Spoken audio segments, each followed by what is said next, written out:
Good morning technical champion. நம்ம என்ன பார்க்க போறோம்னா தெர்மோடைனமிக்ஸ்ல சம் ஆஃப் த கான்செப்ட் சபரினா நோட்ஸ் எடுத்திருக்காங்க. அதான் நம்ம டிஸ்கஸ் பண்ண போறோம். I will share my screen.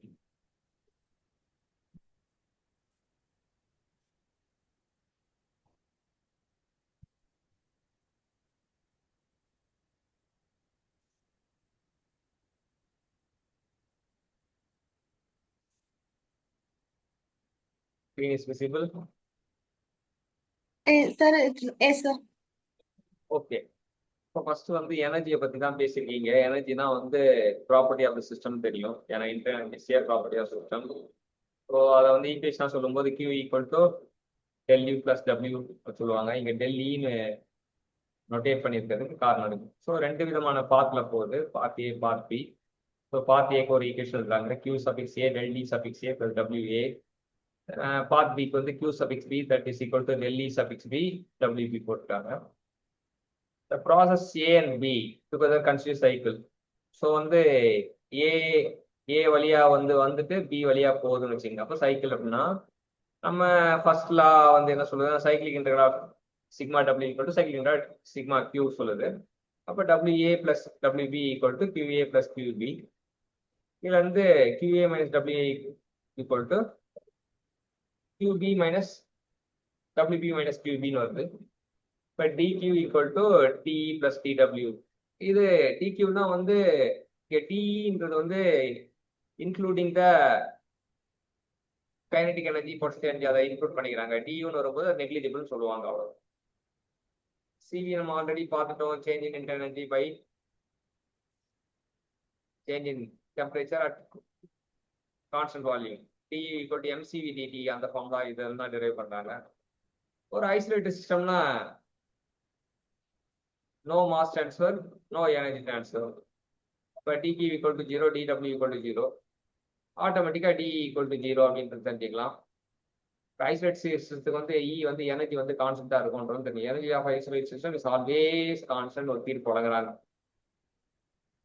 அடுத்தது என்ன அப்படின்னு பார்க்கணும், E transfer for a close system. So ஒரு க்ளோஸ் சிஸ்டத்துக்கு இ டிரான்ஸ்ஃபர் கண்டுபிடிக்கும் போது ஸோ கான்ஸ்டன்ட் வால்யூம் நம்ம ஆல்ரெடி பார்த்துருக்கோம்.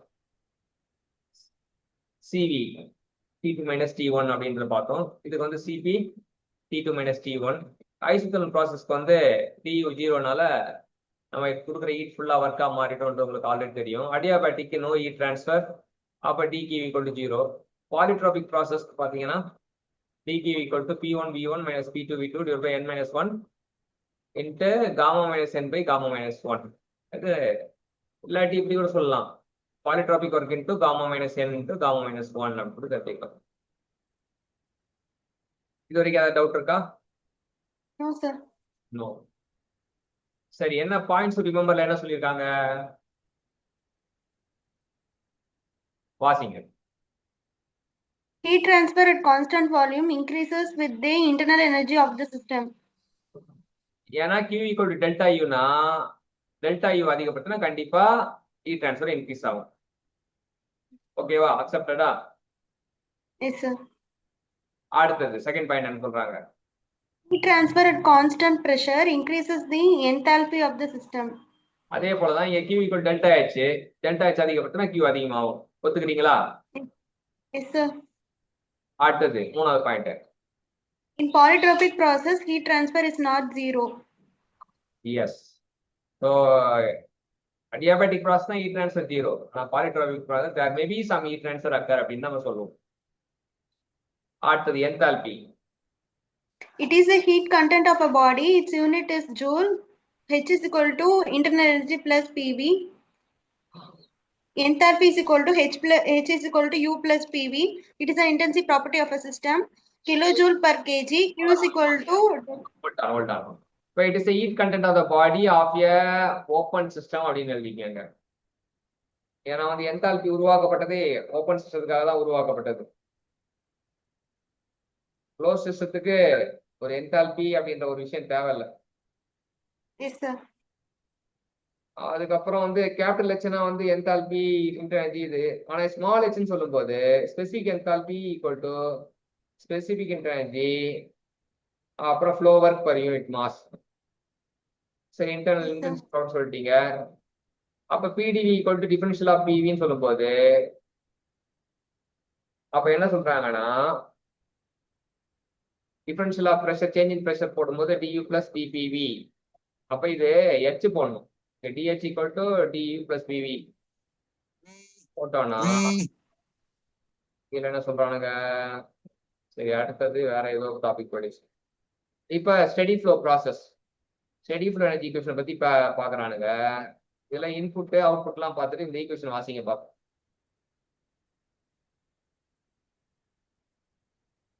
Read that equation. H plus half mc1 whole square plus mgz1 plus q constant volume is equal to h. Volume கிடையாது, அது control volume. Oh, control volume. வச்சிருக்கோம்ல இதான் control volume. உள்ளுக்குள்ள இருந்தா control volume. H2 plus half mc2 square plus mgz2 plus work at control volume.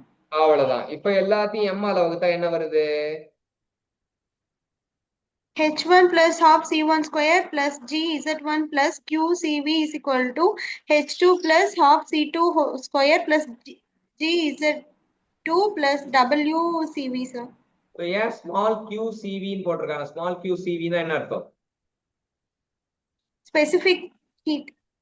ஆமா, heat transfer per unit mass சொல்லலாம். அதே போல அந்த பக்கம் work transfer per unit mass, specific work output, specific heat output input அப்படி கூட சொல்லலாம். சரி ஓகே, அவ்வளவுதான். இங்க வந்து ஹீட் கிவன் ஒர்க் டன், அதே தான் இங்கேயும் சொல்லியிருக்கானுங்க. ஒரு நிமிஷம். ஓகே, 2 வாட்டி அதே. இப்போ ஸ்டெடி ஃப்ளோ இண்டிகேஷன் வந்து ஒவ்வொரு ப்ராசஸா இது பண்ணும்போது நாசலுக்கு இது பண்ணும்போது C2 equal to square root of 2H1 minus H2. H1னா CPT1 போடுவாங்க. அப்ப CPT1 மைனஸ் C2. இந்த வெலாசிட்டி கண்டுபிடிக்கிற formula நாசிலோட exit velocity.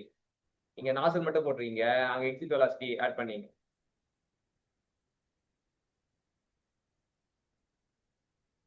Yes, sir. இந்த ஃபார்முலா வந்து ஒரு கொஸ்டின் ப்ரோன் ஜோன். சரியா? இது நிறைய எக்ஸாம்ல நிறைய வாட்டி கேட்கப்பட்ட கேள்வி. இதுல சிபியோட வேல்யூ கேட்பாங்க, இல்ல வெலாசிட்டி கேட்பாங்க, இல்ல என்தால்பி எக்ஸிட் என்தால்பி கேட்பாங்க, இல்ல எக்ஸிட் டெம்பரேச்சர் கேட்பாங்க, இல்ல இன்லெட் டெம்பரேச்சர் கேட்பாங்க. எது வேணா கேட்பாங்க. சூப்பரான question.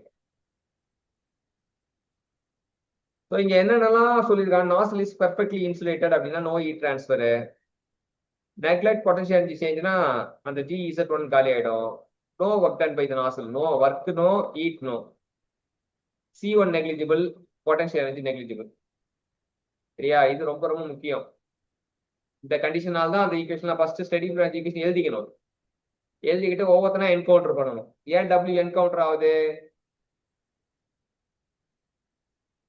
Steady flow energy equation பாருங்க ஃபர்ஸ்ட். இந்த ஈக்குவேஷனை முழுசா பாருங்க. பாத்தீங்களா? Yes, sir. அதுல வந்து ஒர்க் டிரான்ஸ்ஃபர் 0. ஏன்? நாசிலுக்கு ஒர்க் டிரான்ஸ்ஃபர் 0. ஏன்? ஏன் ஏன் ஏன் நாசிலுக்கு ஒர்க் டிரான்ஸ்ஃபர் ஏன் 0? No work done by nozzle கொடுத்திருக்காங்க sir. நாசில் வேலை Conditioning. நாசில் வேலை செய்யாது. அப்புறம் Q0. ஏன்? Perfectly insulated நால Q0 வா இருக்கு sir. அவ்வளவுதான், சூப்பர். அடுத்தது GZ1 GZ2 0. ஏன்? Potential energy change ஆகுறதுனால neglect பண்றோம் sir. Potential no change in potential energy. அவ்வளவுதான், அருமை. அடுத்த C1 0. ஏன்? C1 ரொம்ப கம்மியா இருக்கனால அதையும் neglect பண்ணிடுறோம் sir. அப்படிதான் எல்லா டிவைஸுக்கும் இந்த ஈக்குவேஷனை போட்டு அடிதடி வெட்டு குத்து பண்ணணும். சரியா? நாட் ஓன்லி ஃபார் நாசில். இப்ப இந்த ஈக்குவேஷன் மறுபடியும் வந்து வச்சுப்போம். வச்சுக்கிட்டு பாய்லருக்கு என்ன ஆகும்? பாய்லர் எழுதிங்க, பாய்லர் அப்படின்னு எழுதுங்க. பாய்லர்ல என்னென்ன கண்டிஷன் நோட் பண்ணிக்கலாம்.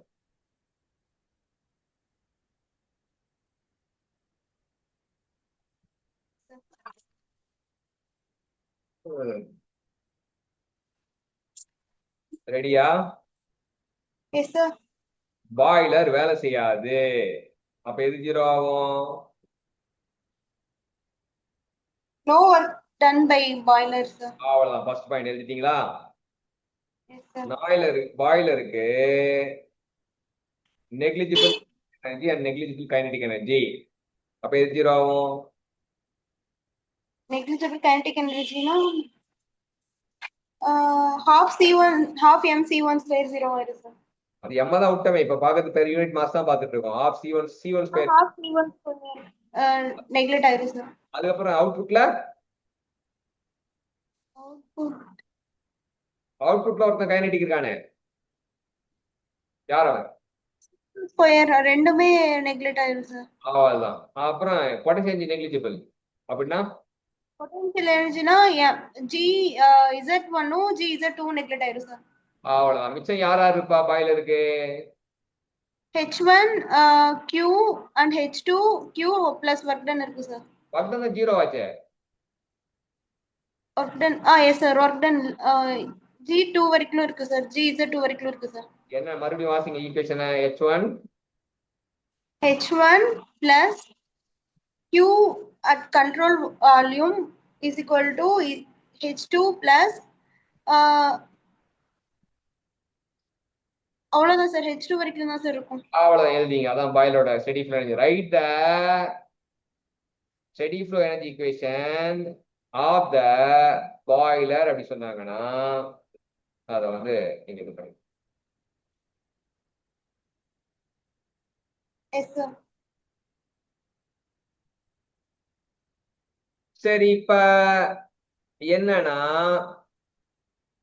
பாய்லர் வந்து என்ன பண்ணுது அப்படின்னா, ஒரு வாட்டர் வருது. வாட்டர் வந்து H1 என்தால்பியோட இருக்கும். நம்ம என்ன பண்றோம்? Qவை ஆட் பண்றோம். ஆட் பண்ணா என்ன ஆகுது? என்தால்பி இன்க்ரீஸ் ஆகுது. என்தால்பினா என்ன? Heat content. புரியுதா? Yes sir. அப்ப பாய்லர் ஈக்குவேஷனை பார்க்கும் போதே நமக்கு புரியணும். நாசல் என்ன பண்ணுச்சு அப்படின்னு பாத்தீங்கன்னா, நாசலோட ஈக்குவேஷன் பாத்தீங்கன்னா, நாசல் யாரெல்லாம் இருப்பாங்க? நாசல் ஈக்குவேஷன் எப்படி இருக்கும்? H1 இருக்கும், ஆஃப் C1 ஸ்கொயர் இருக்கும், ஈக்குவல் டு H2. நாசலுக்கு எழுதுங்க பார்ப்போம். அகைன் நாசலுக்கு ஈக்குவேஷன் எழுதுங்க. H1 பிளஸ் H1 பிளஸ் கிடையாது, sorry. H1 equal to H2 plus of C2 square. H1 equal to H2 plus half C2 square. Yes, sir. அப்ப நாசில் என்ன பண்ணுது?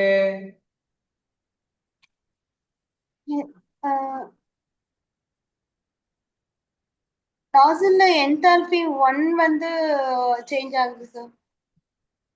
அப்படி சொல்லக்கூடாது. ஃபர்ஸ்ட் வரும்போது H1 வருது, போகும்போது H2 plus kinetic energy போகுது. H2 plus kinetic energy போகுது. அப்பனா யாரு பெருசு? H1 பெருசா H2 பெருசா? H2 தான் சார் அதிகமா இருக்கும். H1 தான் பெருசு. சரியா? H1 10னா 8 கூட்டல் 2னா யார் பெருசு? H1 தான் சார் பெருசா இருக்கும். இதுதான் வந்து ஒரு பேசிக் புரிதல். சரியா? அதாவது தெர்மல் டிவைஸ்ல ஃபர்ஸ்ட் அதிகமான என்தால்பியோட வரான், அப்புறம் கம்மியான என்தால்பியோட போறான். அப்படின்னா என்ன நடந்தது? It is an expansion process. Nozzle நடக்கிறது வந்து ஐசென்ட்ரோபிக் எக்ஸ்பான்ஷன் ப்ராசஸ். இது ரொம்ப முக்கியமான கேள்வி. டிஆர்பில ஒரு வாட்டி கேட்டிருக்காங்க, டிஎன்பிஎஸ்ல ஒரு வாட்டி கேட்டிருக்காங்க. H1 is greater than H2 அப்படின்னு போட்டுட்டு ஏன் H2 குறைஞ்சது?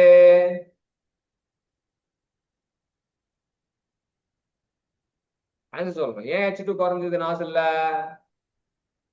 கைனடிக் எனர்ஜி இன்க்ளூட் ஆகுறதுனால கிடையாது, எக்ஸ்பான்ஷன் ஆகுது. கைனடிக் எனர்ஜி இன்க்ளூட் ஆகுதுதான், இல்லன்னு. ஆனா வந்து ஏன் குறைஞ்சதுன்னு கேட்டாங்கன்னா என்ன result? It is because of expansion நடக்கிறதுனால சார். அல்ல, எக்ஸ்பான்ஷன்னா பிரஷர் டிராப் ஆகும், வெலாசிட்டி இன்க்ரீஸ் ஆகும். அகைன் இன்னொரு பாயிண்ட் நோட் பண்ணி, எக்ஸ்பான்ஷன்னா P reduce, P decreases, P increases.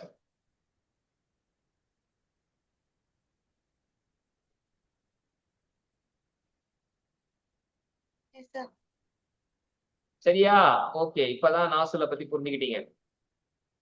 சரி, இப்ப நாசில பத்தி புரிஞ்சுக்கிட்டீங்க. அடுத்து டிஃப்யூசர் எழுதுங்க. டிஃப்யூசர் அப்படின்னு எழுதுங்க.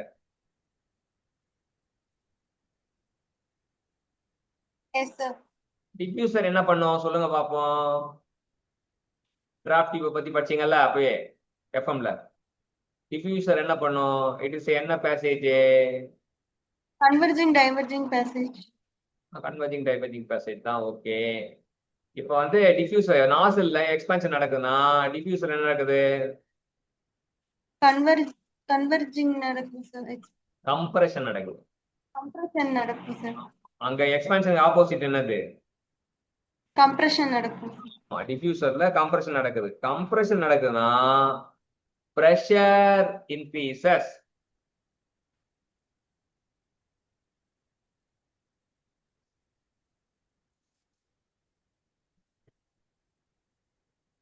velocity decreases. அவ்வளவுதான். சூப்பர். எந்த காரணத்திலையும் பிரஷரும் வெலாசிட்டியும் ஒரே மாதிரி பிஹேவ் பண்ணாது. சரியா? pressure increases, velocity decreases. இங்க நடக்கிற ப்ராசஸ் ஐசென்ட்ரோபிக் கம்ப்ரஷன். அப்ப no heat transfer.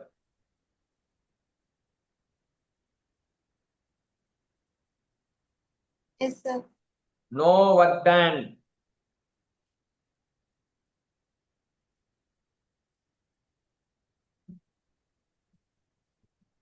Yes sir. அடுத்தது negligible potential energy.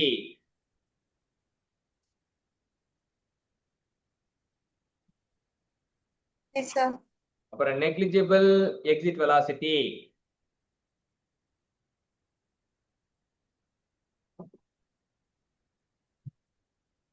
Yes sir. இப்ப ஈக்குவேஷன் சொல்லுங்க பாப்போம்.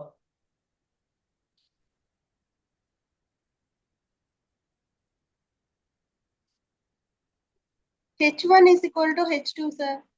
எப்படி H1 equal to H2? negligible exit velocity தான் சொன்னேன். இன்லெட் velocity இருக்கும்ல.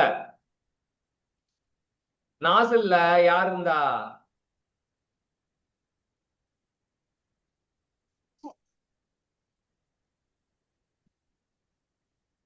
நாசில்ல H1 equal to H2 plus half C2 square போட்டீங்கல்ல. Yes sir. அதே போல டிஃப்யூசர்ல H1 plus half C1 square equal to H2. Inlet velocity உயிரோட தானே இருக்கும். அவனை கொன்னுட்டீங்களே. Yes sir. சரி, H1 plus half C1 square equal to H2 எழுதிட்டீங்களா? இப்ப யார் பெரியவன்? H2 தான் சார் அதிகமா இருக்கும். ஆமா, H1 less than H2. ஏன் அந்த மாதிரி H2 அதிகமாச்சு? Compression process. ஆமா, கம்ப்ரஷன் ப்ராசஸ். நம்ம கொஞ்சம் கைனடிக் எனர்ஜி நம்ம சேர்த்து அனுப்புறோம். அவ்வளவுதான். Super, very good. இப்ப என்னென்ன கத்துக்கிட்டீங்க? பாய்லர் கத்துக்கிட்டீங்க. பாய்லர் சார் நாசில் அண்ட் டிஃப்யூசர்ல வந்து எப்படி ஹீட் ஃப்ளோ எப்படி மாறுது? இப்ப எவாபரேட்டரும் பாய்லரும் அதே தான். எவாபரேட்டர் டைட்டில் போடுங்க. பாய்லருக்கு என்னென்ன எழுதுனீங்களோ அதே தான் எவாபரேட்டர். ஏன்னா பாய்லர் வந்து heat absorbing device, evaporator heat absorbing device. Boiler வந்து heat absorbing device, evaporator heat absorbing device.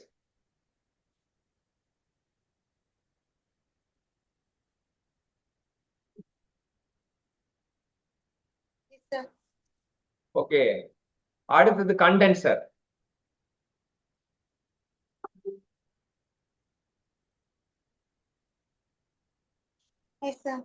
கண்டென்சருக்கு என்ன ஈக்குவேஷன்னா அப்படியே பாய்லர் மாதிரியே தான். ஆனா கண்டென்சருக்கு பிராக்கெட்ல ஹீட் ரிஜெக்டிங் டிவைஸ். கண்டென்சர் என்ன லெட்டர்ல முடியுது? கண்டென்சர். ஒரே ஒரு லெட்டர் தான் சொல்லுங்க, கடைசி letter. O R sir. Condenser R. Sir R. ஆர்னா ஆர் ஃபார் ரிஜெக்ஷன். பேர்லயே பிட்டு வைக்கிறோம். கண்டென்சர் என்ன device? Heat rejecting device sir. அப்ப நம்ம ஈக்குவேஷன் என்ன ஆகும்னா H1 minus Q equal to H2. ஏன் மைனஸ் போட்டோம்? ரிஜெக்ஷனால மைனஸ் ஆகுது sir heat. H1 minus Q equal to H2. அப்ப புரிதலுக்காக H1 equal to minus Q அந்த பக்கம் கொண்டு போனா H1 minus H2 is equal to Q sir. இல்ல நான் அது கேட்கல. H1 minus Q equal to H2 இல்லையா? H1 equal to Q plus H2 இல்லையா? Yes sir. அப்ப யார் பெரியவன்? Q plus H2 னா H1 தான் சார் லார்ஜா இருக்கும். ஆமா, அதை நோட் பண்ணீங்க. அது ரொம்ப ரொம்ப முக்கியம். ஏன்னா Yes, sir. நம்ம H1 ஈட்டு வச்சுட்டு வரோம், அதை ரிஜெக்ட் பண்றோம், மைனஸ் Q பண்றோம், H2 ஆகும். சரியா? அப்படியே கூட வச்சுக்கலாம். H1 minus Q equal to H2 கூட வச்சுக்கலாம். அதுவே ஈஸியா இருக்கும். ரெண்டு வாட்டி எழுத தேவையில்ல. H1 minus Q equal to H2 போட்டாலே ஒரு என்தால்பி வருது. அது கொஞ்சம் ரெடியூஸ் ஆகுது, ஈட்டை ரிஜெக்ட் பண்ணுது. அப்ப என்தால்பி கம்மியாகி போகுது. Yes, sir. ஓகே, அடுத்தது டர்பைன்.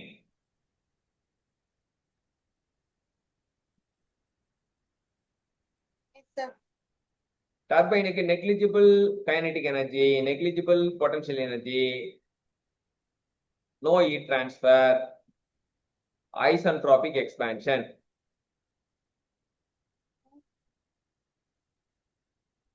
Yes, sir. எழுதிட்டீங்களா? Yes, sir. ஓகே, நெக்லிஜிபிள் இது பண்ணியாச்சா? Yes, sir. அப்ப ஈக்குவேஷன் என்ன வரும்?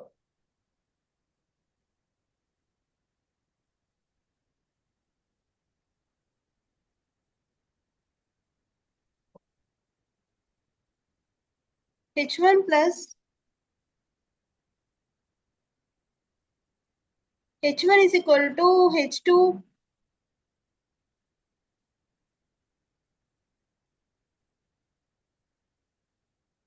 H1 is equal to H2 sir.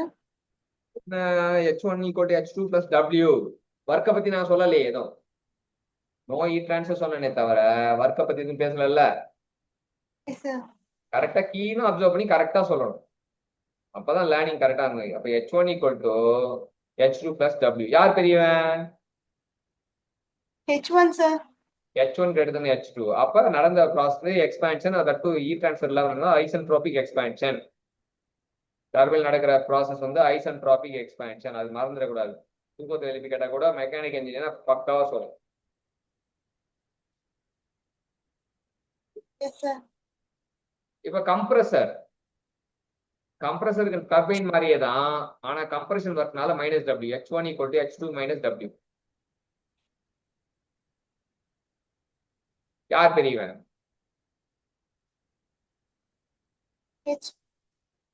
H2 தான் சார். ஆமா.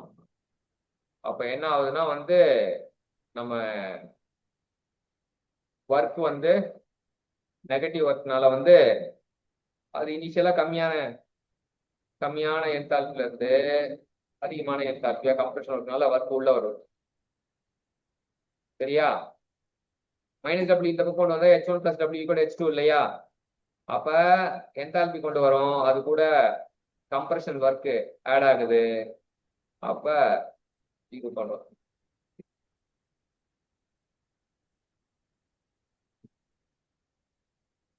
ஓகேவா? இப்ப அடுத்தது த்ராட்லிங் டிவைஸ்.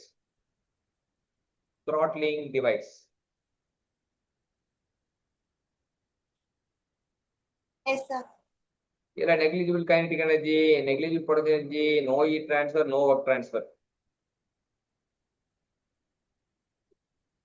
இதுக்கு constant enthalpy sir. H1 is equal to H2 sir. இதுதான் வந்து ஆரம்பத்துல இருந்து ஒவ்வொரு வாட்டி இது 4வது வாட்டி சொல்றீங்க. இதுதான் கரெக்ட். த்ராட்லிங்க்கு தான் கரெக்ட். சரியா? Yes, sir. த்ராட்லிங் மனசுல போய் உட்கார்ந்துச்சு போல இருக்கு. அதனால எதை பார்த்தாலும் த்ராட்லிங் மாதிரி H1 equal to H2, H1 equal to H2, H1 equal to H2, H1 equal to H2. இப்ப எத்தனை விஷயம் கத்துக்கிட்டீங்க?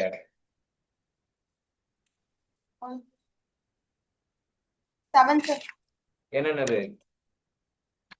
Boiler, nozzle, diffuser, evaporator, condenser, turbine, compressor, throttling device. எத்தனை வருது? எனக்கு கூட்டம் 8 வருது. 8 சார். ஒன்னு விட்டுட்டு சார். 8 சார். சரி, 8 போட்டாச்சு. 8 போட்டா என்ன கிடைக்கும்? லைசன்ஸ் கிடைக்கும் சார். அவ்வளவுதான், தெர்மோடைனமிக்ஸ் லைசன்ஸ் கொடுத்தாச்சு உங்களுக்கு. இனிமேல் நீங்க பக்கா தெர்மோடைனமிக்ஸ் இன்ஜினியரா மாறிட்டீங்க. Yes sir. சரி, ஓகே. அடுத்தது 8ம் பார்த்தாச்சா?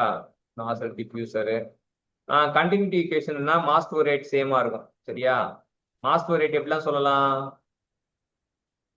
மாஸ் ஃப்ளோ ரேட் எப்படி சொல்லலாம்? M dot equal to M by டீன்னு போடலாம். இல்லாட்டி ரோ இன்ட்டு கியூன்னு போடலாம். ஒன்னா எழுதிக்குங்க அப்படியே. M dot equal to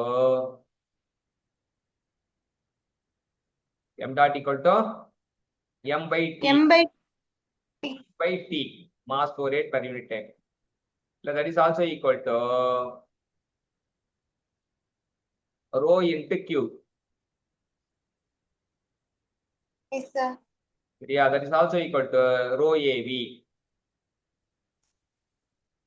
Yes sir. That is also equal to AV by small b. Small b na specific volume artham. AV by small b. Yes sir. So mass flow rate constant தான் வந்து continuity equation. Yes sir.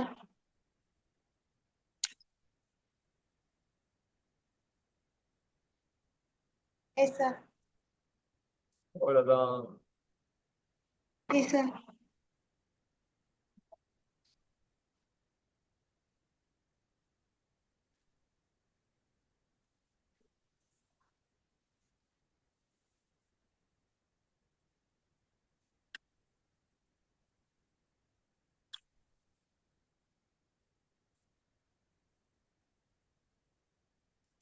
heat exchanger ஒரு equation எழுதிருக்கான்.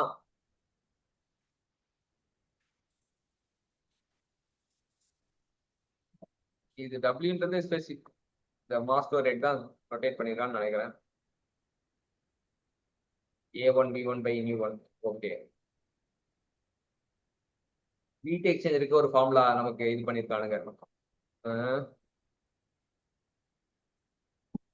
Free எக்ஸ்பான்ஷனுக்கு வந்து சொல்லியிருக்கானுங்க. T1 equal to T2.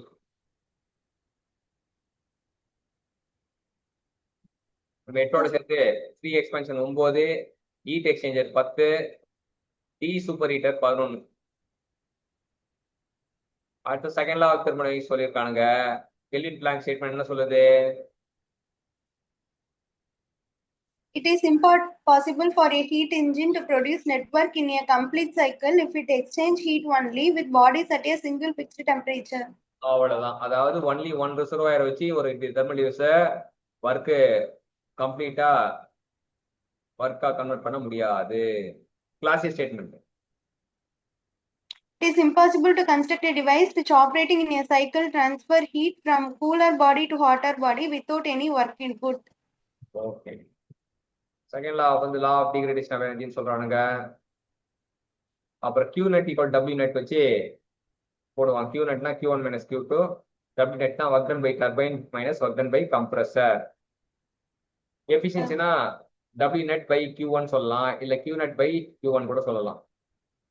Yes sir. Thermal energy reservoir, heat engine, heat pump, refrigerator சொல்றாங்க. Thermal energy ரிசர்வாயர்னா என்ன சொல்றாங்க? Define thermal energy reservoir. A thermal energy reservoir is defined as a large body of infinite heat capacity which is capable of absorbing or rejecting an unlimited quantity of heat without any appreciable changes in its thermodynamic properties. அவ்வளவுதான். எவ்வளவு கொடுத்தாலும் எவ்வளவு வாங்கினாலும் மாற மாட்டான்றாங்க. அவ்வளவுதான். Heat engine. A heat engine works on a thermodynamic cycle in which there is a net heat transfer to the system and a network transfer from the system. So net heat transfer நடக்கும், network transfer நடக்கும். Efficiency W net by Q1 இல்ல Q net by Q1. 1 minus Q2 by Q1 வந்து இது irreversible engine use பண்ணுவாங்க. 1 minus T2 by T1 வந்து reversible engine use பண்ணுவாங்க. Heat pump வந்து அதே போலதான். ஆனா ஹீட் பம்ப் வந்து COP கண்டுபிடிப்பாங்க. COPனா Q1 அப்படின்னா Q1னா வந்து இங்க ஹீட் அப்சார்ப்ட் அப்படி சொல்லுவாங்க. ஹீட் அப்சார்ப், ஹீட் வந்து ரிஜெக்டட் தான். சாரி, இப்போ இங்க என்னன்னா Q1ன்றது ஹீட் ரிஜெக்டட். சரியா? Q1ன்றது heat rejected to the source. Q2ன்றது heat absorbed. நோட் பண்ணிங்க இங்க சைட்ல வந்து இங்க அப்படியே எழுதிங்க. Q1க்கு அப்படியே போட்டுட்டு heat rejected. Q1 பிராக்கெட்ல QR, Q2க்கு பிராக்கெட்ல QA.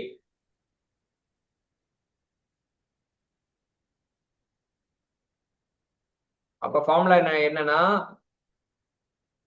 இது வந்து QA QR ல QR by COP equal to heat rejected by கீழ இருக்கிறது வந்து ரெஃப்ரிஜரேட்டிங் எஃபெக்ட். இல்ல மேல இருக்குதான் ரெஃப்ரிஜரேட்டிங், இது அவன் வந்து ஹீட்டிங் எஃபெக்ட். QR இந்த ஃபார்முலா எழுதுறீங்க இல்லையா, இங்க பாருங்க COP equal to Q1 divided by Q1 minus Q2 எழுதுறீங்களா, அங்க that is equal to QR by QR minus QA அப்படின்னு போடுங்க. மேல QR, கீழ QR minus QA. Yes, sir. அப்ப QR னா என்னன்னா it is a heating effect, that is also equal to heating effect by work done.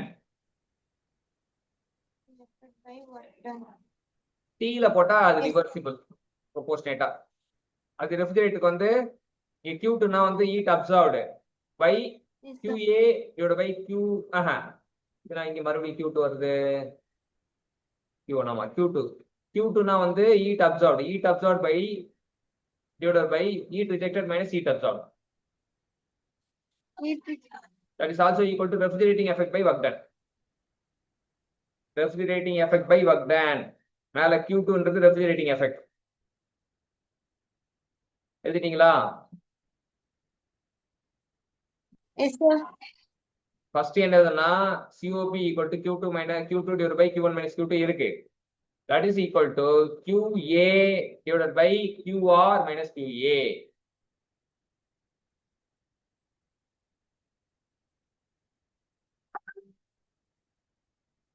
That is also equal to refrigerating effect by work done. மூணு formula செட்டா எழுதிங்க, அப்பதான் வந்து இப்போ problem solve பண்ணும்போது தெளிவா சால்வ் பண்ண முடியும்.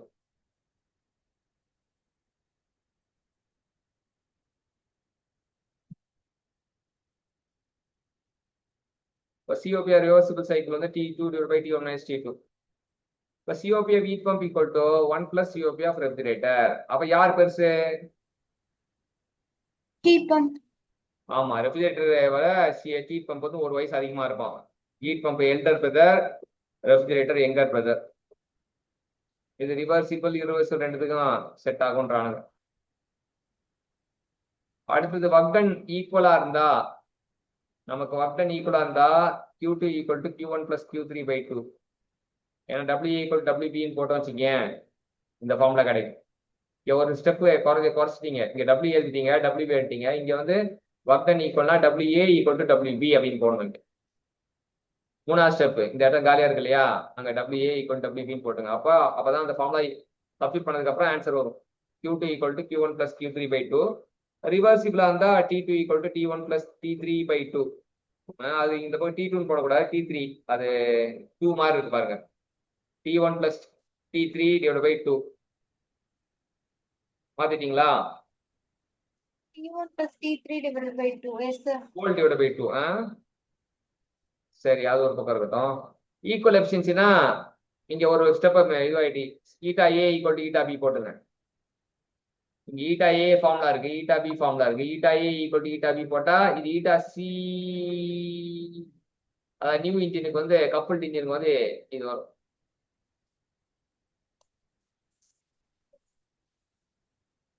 இது ஜாமெட்ரிக் ப்ராக்ரஷன், அது அரித்மெட்டிக் ப்ராக்ரஷன். இங்க ஈட்டா சி கிடையாது, Q2. இங்க Q2 equal to square root of Q1 Q3. Eta C கிடையாது, தப்பு. Q2 equal to square root of Q1 Q3. That is also, it implies that T2 equal to square root of T1 T3.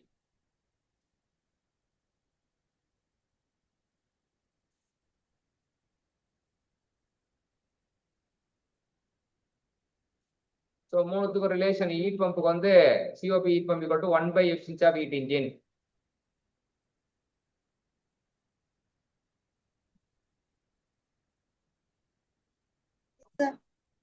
இது already தெரியும், COP heat pump தான் COP ரெஃப்ரிஜரேட்டரோட அதிகம்னு தெரியும். ரெண்டையும் கழிச்சா வந்து 1 வரும்னு தெரியும். COP of heat pump வந்து greater than 1 இருக்கணும். எஃபிஷியன்சி லெஸ் தென் 1 இருக்கணும்.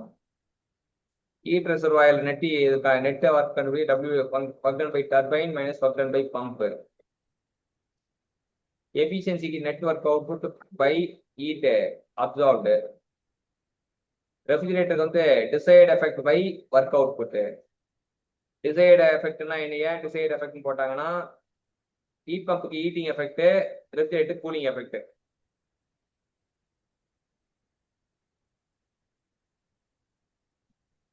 அதே திரும்ப அதே தான் சொல்றானுங்க. ரிவர்சிபிள் ரெஃப்ரிஜரேட்டரா இருந்ததுன்னா Q1 by Q2 equal to T1 by T2. ஏன்னா Q proportional to T இல்லையா? இப்போ Q1 by Q2 equal to T1 by T2. இது சில ப்ராப்ளத்தில் அப்ளை பண்ணி கண்டுபிடிக்கும்.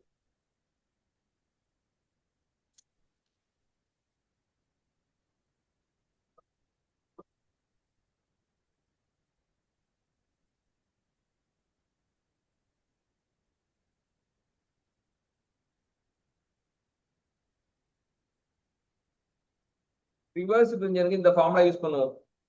QS by T1 plus QS by T2 minus QR by T3 Q4. இது வந்து ரிவர்சிபிள் இன்ஜின் எப்படி இருக்கு? சப்ளைடுனா பிளஸ் வரும், ரிஜெக்டட்னா மைனஸ் வரும். இங்க மேபி Q4 வராது, QRR இருக்கும். QRR தான் இங்க மைனஸ் போடணும். 2 இன்புட் 2 அவுட்புட் ஒரு இன்ஜின் டிசைன் பண்ணோம்னா எப்படி போடுவோம்? அவ்வளவுதான், நம்ம கையில இருக்க கண்டென்ட் முடிஞ்சுது. ஸோ இன்னும் கொஞ்சம் வீடியோ பாருங்க, நிறைய நோட்ஸ் எடுங்க. ஃபுல்லா இதுல முக்கியம் என்னன்னா எல்லாத்தையும் ரிவிஷன் பண்ணணும். அது ரொம்ப ரொம்ப முக்கியம். படிச்சதே Yes, sir. முன்னாடி படிச்சதை அப்படியே மறந்துடக்கூடாது, அப்படியே கடந்து போக போக மறந்துடக்கூடாது. ஒரு வாட்டி ரிவிஷன் பண்ணி ஸ்டெப் பை ஸ்டெப்பா எல்லாமே டிக்கெட் வைக்கணும். கொஸ்டின் சால்வ் பண்ணும்போது நமக்கு ரிவிஷன் ஆகும். கொஸ்டின் சால்வ் பண்ணிட்டு எனக்கு டவுட் வந்தா நோட்ஸ் எடுத்து பார்க்கணுமே தவிர வெறும் நோட்ஸ் வச்சு உட்காந்து படிச்சுட்டு இருக்க கூடாது. Yes, method sir. என்னன்னா கொஸ்டின் சால்வ் பண்ணும்போது தெரிஞ்சா சால்வ் பண்ணிடுவோம், தெரியலனா டவுட் வரும். டவுட் வந்தா என்ன பண்ணணும்? நோட்ஸ் Note எடுத்து எடுத்து அவ்வளவுதான். தெரியலனா நோட்ஸ் எடுத்து பார்க்கணும், அப்புறம் கிளாரிஃபை ஆயிடும். இப்படியே ப்ராப்ளம் சால்வ் பண்ணிட்டே இருக்கணும். ப்ராப்ளம் சால்வ் பண்ண தனி நோட்டு, நோட்ஸ் எடுக்க தனி நோட்டு. சரியா? அப்பதான் வந்து கரெக்டா போகும். எந்த ப்ராப்ளம் சால்வ் பண்ணாலும் பிடிஎஃபா ஸ்கேன் பண்ணி அனுப்பிச்சு விடணும். அப்பதான் வந்து when you report to the mentor, discipline will be maintained. When discipline is there, it will end in the success. டிசிப்ளினோட ஒரு ப்ராசஸ் பண்ணனா கண்டிப்பா சக்சஸ் தான். நிறைய பேர் சக்சஸ் அடையாத காரணம் என்ன?